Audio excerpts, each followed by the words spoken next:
नमस्कार दोस्तों, बहुत बहुत स्वागत करता हूं आप सभी का अपने इस चैनल पे।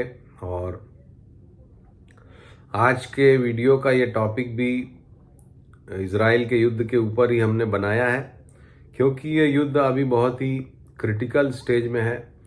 तो हमें लगा कि हमको आपको बताना चाहिए कि किस तरफ ये युद्ध जा सकता है। कुछ और भी महत्वपूर्ण बातें थी जो आपसे शेयर करना चाहता था। तो आइए वीडियो शुरू करते हैं। और इस वीडियो में हम जो सार आपके सामने प्रस्तुत करेंगे, जिस समय पे युद्ध शुरू हुआ उसकी कुंडली के एनालिसिस हमने की है, क्योंकि ज्योतिष में जो शुरुआत होती है वही बताती है कि अंत कब होगा। जो शुरुआत होती है उस समय की ग्रह स्थितियां ही बताती हैं कि आगे आगे क्या होगा। तो हमले की शुरुआत की कुंडली की एनालिसिस जरूरी थी, तो उसकी हमने की है। और ये एनालिसिस ये बताती है कि चूंकि पुनर्वसु नक्षत्र में ये युद्ध शुरू हुआ, इसलिए और पुनर्वसु नक्षत्र का जो स्वभाव है वो तिर्यक मुखी स्वभाव है। तिर्यक मुखी यानी ऐसे नक्षत्र जो कि चलायमान होते हैं, मूवमेंट को प्रकट करते हैं, कंटिन्यूटी को प्रकट करते हैं। तो इसका मतलब है कि ये युद्ध चलेगा, लंबा चलेगा और रुकेगा फिर चलेगा।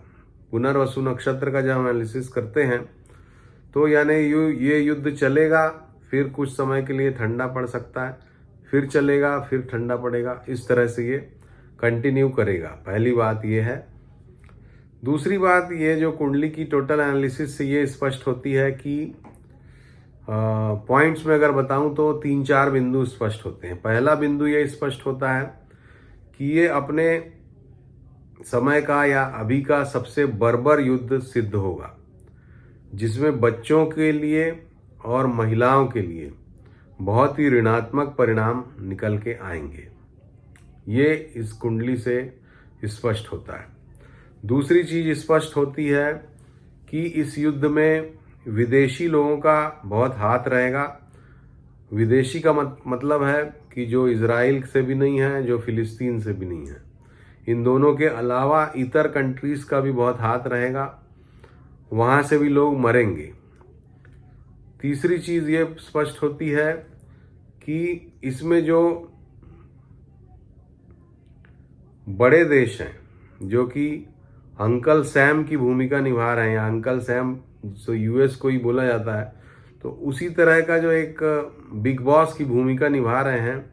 जैसे कि यूएस है फॉर इजराइल, रशिया है फॉर ईरान एंड फॉर फिलिस्तीन।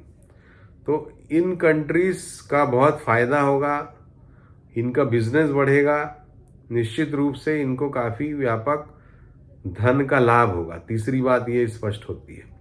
चौथी बात ये स्पष्ट हो रही है इस कुंडली के एनालिसिस से कि वर्ल्ड ऑर्डर जो है वो चेंज होगा इस युद्ध के होने से। और बहुत से देश जो कि नॉन अलाइंड थे उनको अलाइनमेंट के लिए मजबूर होना पड़ेगा, उनको रीअलाइन करना पड़ेगा अपने आप को। तो एक रीअलाइनमेंट ऑफ वर्ल्ड ऑर्डर इससे दिखाई देता है। और पांचवी चीज ये दिखाई देती है कि इस युद्ध में विदेश या दूसरे जो मुल्क हैं उनका भी इन्वॉल्वमेंट आगे बढ़ेगा। तो ये बातें इस कुंडली के एनालिसिस से स्पष्ट होती हैं। इसके अलावा जो बहुत सबसे महत्वपूर्ण बात ये भी है कि अभी जब ये युद्ध शुरू हो गया है, इससे भी खतरनाक ग्रह स्थितियां आगे आने वाली हैं। 15 तारीख से जैसा कि शनिदेव धनिष्ठा नक्षत्र में प्रवेश कर जाएंगे और 17 तारीख को सूर्यदेव तुला राशि में नीच के हो जाएंगे और मंगल के साथ चले जाएंगे। तो ये बातें ये स्पष्ट करती हैं। और साथ ही जो ग्रहण की स्थिति बन रही है, सूर्य ग्रहण, चंद्र ग्रहण, तो ये बात ये स्पष्ट करती है कि युद्ध जो है ये और भीषणता ले सकता है निश्चित रूप से, और वर्ल्ड वार में कन्वर्ट हो सकता है। और ये जो 15 दिन का समय है या 3 हफ्ते का समय है, यानी कि 15 तारीख से लेकर के और 15 अक्टूबर से 7 नवंबर हम मान लें, ये समय ही निर्धारित कर देगा कि ये तीसरा विश्व युद्ध है या नहीं है, और जिसके बहुत ज़्यादा चांसेस हैं कि शायद हम तीसरे विश्व युद्ध में इंटर कर चुके हैं।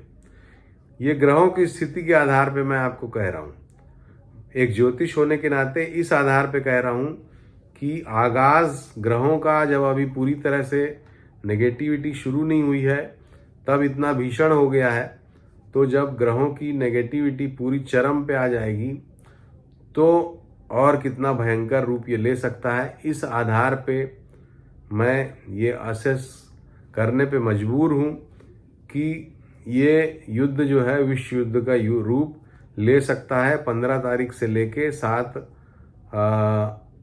नवंबर के दरमियान उसके सबसे ज़्यादा चांसेस बनते हैं। तो यही छोटी सी बात मैं आपसे शेयर करना चाहता था। इसलिए इवैक्यूएशन ज़रूरी है इंडियंस का, और सरकार ने शायद निर्णय लिया है इवैक्यूएशन का।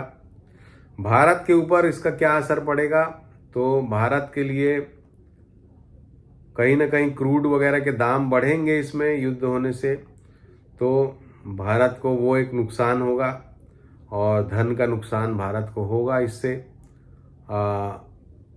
बाकी और इस युद्ध से भारत को एक नॉन अलाइंड रूप में इसको लेना चाहिए तो ज़्यादा फायदा रहेगा। इसमें अपने आप को रीअलाइन करने से देश को बचना चाहिए, ऐसा मुझे लगता है ज्योतिषीय आकलन के आधार पे। हालांकि भारत के ऊपर कोई विशेष खतरा फिलहाल नज़र नहीं आता, लेकिन अभी जो स्टैंड भारत लेगा वो स्टैंड जब 2025 में भारत को युद्ध का सामना करना पड़ेगा, उस समय बड़े असरात उसके होंगे, बहुत बड़ा इम्प्लीकेशन क्रिएट करेगा अभी का भारत का डिसीजन। तो निश्चित रूप से बहुत सोच समझ के इस समय पर अपने स्टैंड को देश को लेना चाहिए, ऐसा मुझे लगता है। क्योंकि भारत का 2025 से 7 वर्ष का समय जो है मंगल की दशा, उसमें आपको 2-3 युद्ध तो लड़ने ही पड़ेंगे और 25 में ही एक युद्ध आपको लड़ना पड़ेगा। और इसलिए भारतीय विदेश नीति बहुत सोच समझ के चलाने की अभी ज़रूरत है। सिर्फ मैं ही नहीं, अधिकांश ज्योतिष शायद मेरी इस बात से सहमत होंगे कि आने वाला समय भारत के लिए युद्ध के मामले में बड़ा ही संघर्षपूर्ण रहने वाला है। तो इस चीज़ का ज़रूर ध्यान रखना चाहिए, कोशिश करना चाहिए कि कोई एक खेमे में नज़र भारत ना आए, उससे बचना चाहिए।